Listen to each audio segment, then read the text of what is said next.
From levels 1 to 12, Death Knight is a very powerful build. It can take a role as a tank, a striker, and the face of your party.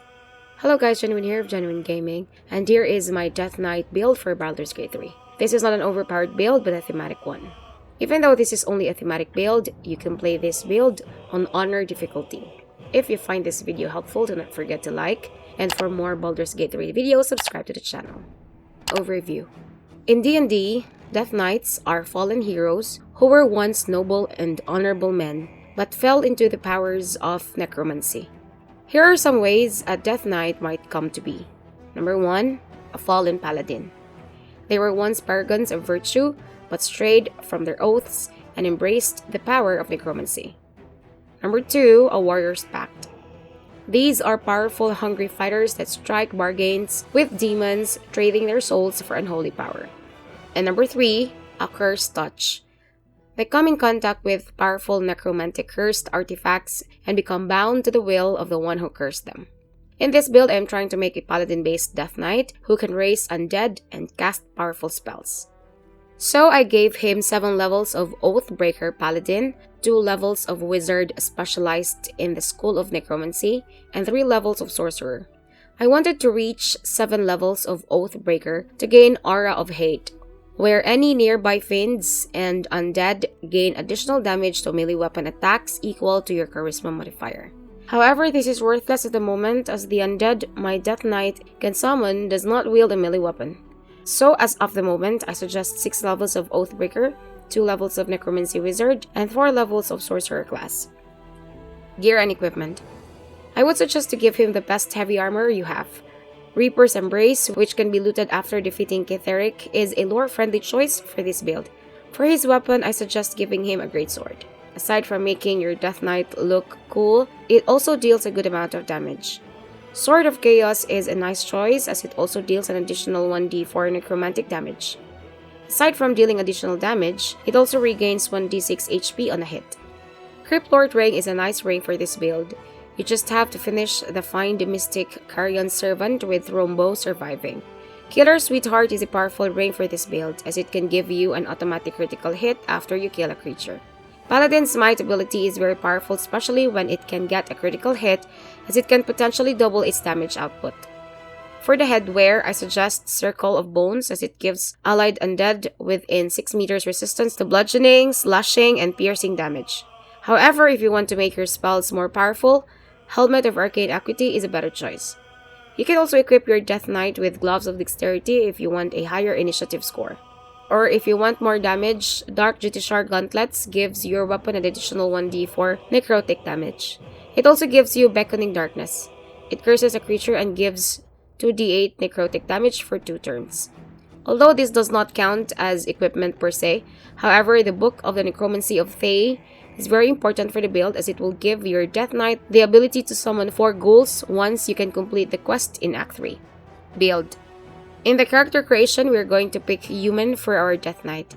It could be any race you like, but for me, I just feel like humans are usually susceptible to evil powers, as usually shown in fantasy movies. The advantage of having humans as a race is that you have a bonus skill of your choice. Then choose Paladin for your class. As for your oath, you can choose any. Anyway, you're just going to break it later in the game. I broke my oath at the earliest by killing the tieflings that trap Lizelle during the second time you meet her. For your abilities, make your Charisma 17, Strength 16, Constitution 14, and Dexterity 10. At level 1 Paladin, you gain 3 charges of Lay on Hands, which resets after a long rest, and 1 charge of Channel Oath, which resets on a short rest. As an Oathbreaker, you gain Spiteful Suffering for your Channel Oath.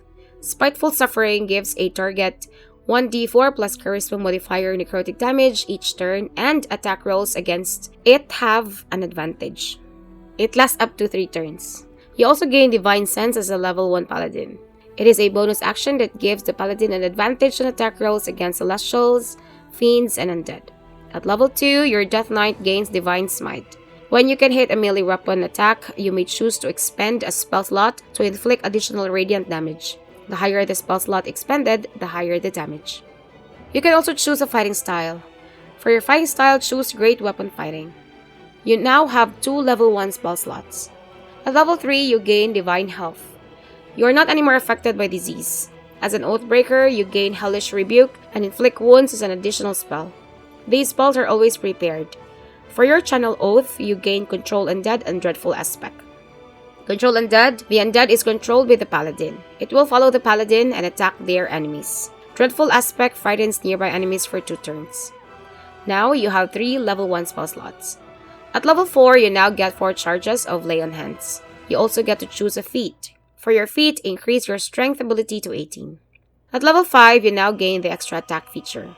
As an Oathbreaker Paladin, you gain Crown of Madness and Darkness for your additional spells. By this time, do not forget to go to Auntie Ethel and get her magical hair for a +1 charisma score, making your charisma score 18. Now you have 4 level 1 spell slots and 2 level 2 spell slots. At level 6, you gain the Aura of Protection ability.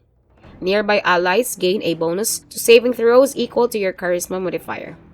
At character level 7, you now jumped to the wizard class up to character level 8. This will make us learn the Animate Dead spell at character level 8. For your cantrips, choose Blade Ward, Light, and Friends. For the spells, although only 1 spell can be used at a time because of your low intelligence score, I suggest the following spells: Expeditious Retreat, Featherfall, Magic Missile, Long Strider, Enhanced Leap, and Shield. As of the moment, I suggest you put Shield for your prepared wizard spell. You now have 3 level 2 spell slots. At character level 8, you are now to choose a School of Magic. For your School of Magic, choose Necromancy. This will give you the Grim Harvest ability. Grim Harvest allows you to regain HP equal to twice the spell slot level used, thrice if it's a Necromancy spell. You can do this once per turn. For your bonus learned spells, you can choose any. By this time, you can now learn the Animate Undead through a scroll. You still have 1 prepared wizard spell because your intelligence score is low. Place the Animate Undead for that prepared wizard spell. Around this time, I suggest you go to the Moonrise Tower with Astarion to get the Potion of Everlasting Vigor of +2 strength and give it to your Death Knight to boost his strength score to 20. You now gain 2 level 3 spell slots. At character level 9, you go for another class, this time the Sorcerer class. For your subclass, choose Draconic Bloodline and choose White Dragon for the Armor of Agatha's spell. For cantrips, choose Ray of Frost, Shocking Grasp, Poison Spray, and Bone Chill. For the spells, choose Magic Missile and Shield. You now have 3 level 3 spell slots. At character level 10, you can now choose 2 Meta Magic ability. For your Meta Magic, choose Twinned Spell and Careful Spell. For your spell, choose Sleep. You now gain 1 level 4 spell slot. You can now create 3 skeletons by upcasting your Animate Undead spell to level 4. At character level 11, you gain another Meta Magic ability. Choose Quicken Spell so that you can use your bonus action to cast a spell by expending 3 sorcery points. Choose Hold Person for your spell. At character level 12, as a level 4 sorcerer, you get to choose a feat. For your feat, increase your charisma by 2 to make your charisma score to 20. For your spell, choose Misty Step for mobility. Gameplay. From levels 1 to 12, Death Knight is a very powerful build. It can take a role as a tank, a striker, and the face of your party. Because of his heavy armor, he can pretty much tank at anything. You have also the ability to restore hit points but kill a creature through a spell. The Divine Smite ability makes the Death Knight deadly to any enemy boss, especially if it can critically hit an enemy. And since you have a pretty much high charisma, you can become the face of the party, which is pretty nice for a main character. I would suggest preparing at least 9 sorcery points before a combat so that you use some of your spells by spending the bonus action. So you can attack twice and cast a spell in a round, which is very action efficient. So that's my Death Knight build guide, and see you in the next video. Ciao!